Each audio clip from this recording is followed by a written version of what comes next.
Good morning Eswar. என்னதான் 2025ல RCB cup அடித்தாலும், சவுத் ஆஃப்ரிக்கா கப் அடித்தாலும், ஏன் நம்ம தலைவன் பிஎஸ்ஜி கப் அடித்தாலும் அங்கே இருக்க அந்த ஃபேன்ஸுக்கு அது ரொம்ப ரொம்ப சந்தோஷமாக இருக்குது. விராட் கோலி கண் கலங்கினதை பார்த்து அவ்வளோ பேர் வந்து அவங்களே சொந்தமாக அவங்களே வின் பண்ண மாதிரி எல்லாருமே ரொம்ப ப்ரௌடாக ஃபீல் பண்ணாங்க. பட் அதுக்கு அப்படியே ஆப்போசிட் பார்த்தா எவ்வளோ ஒரு ஹாப்பினஸோ எவ்வளோ ஒரு சந்தோஷம் இருந்தாலும் அதுக்கு ஈக்குவலாக எல்லாருமே ஆனந்த கண்ணீரை தாண்டி அவங்கள ஒரு நெஞ்சை வந்து படப்படன்னு ஆக்குற மாதிரி விஷயங்கள் வந்து நிறையாவே நடந்திருக்கு.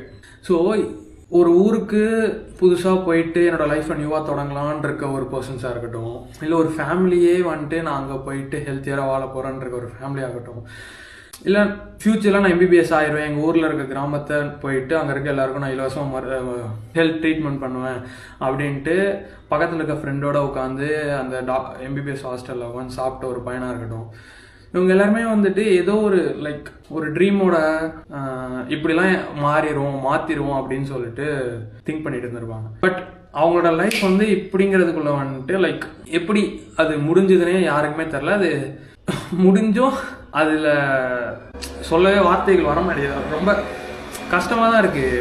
இப்போது நமக்குலாம் சின்ன வயசில் தோணும், இந்த தோணுன்னா அந்த கனவுலலாம் வரும், டக்குன்னு பில்டிங் இடிஞ்சு விழுற மாதிரி, இல்லைனா ஏரோப்ளேன் நம்ம மேலே வந்து கீழே வந்தால் என்ன ஆகும் அப்படின்னு சொல்லிட்டு. இப்போ அதெல்லாம் ரியலாக பார்க்கும்போது உண்மையாலுமே ட்ரீமில் நடக்கிறதா நம்ம நினைக்கிறதா நடக்குதா, இல்லைனா வந்துட்டு ஏதோ ரீசனால் எல்லாருமே வந்துட்டு அவங்களோட லைஃப்பை வந்து லாஸ் பண்ணிட்டு இருக்காங்களா அப்படின்னு சுத்தமாக தெரில.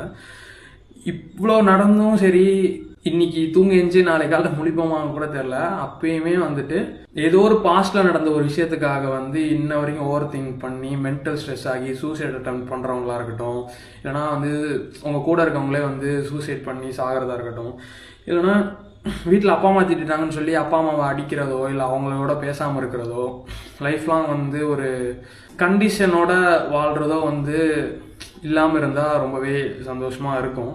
ஏன்னா பக்கத்து வீட்டுக்காரன் வந்து நாசமாக போட்டோம், அவன் கார் வாங்கிட்டானா நானும் கார் வாங்கணும், அவன் மட்டும் இப்படி கார் வாங்கலான்னு சும்மா கரிச்சு கொட்டிட்டு இல்லாமல் வாழ்கிற ஒரு கொஞ்சம் அழகான நாட்களான்னு தெரியல, அதை அழகாக மாற்றிக்கணும், அழகாக மாற்றணும். அப்படி இருக்க டேஸை வந்துட்டு நம்மளை சுற்றி இருக்கவங்களை எப்பயுமே கொஞ்சமாச்சும் ஹாப்பியாக வைக்க ட்ரை பண்ணுங்க.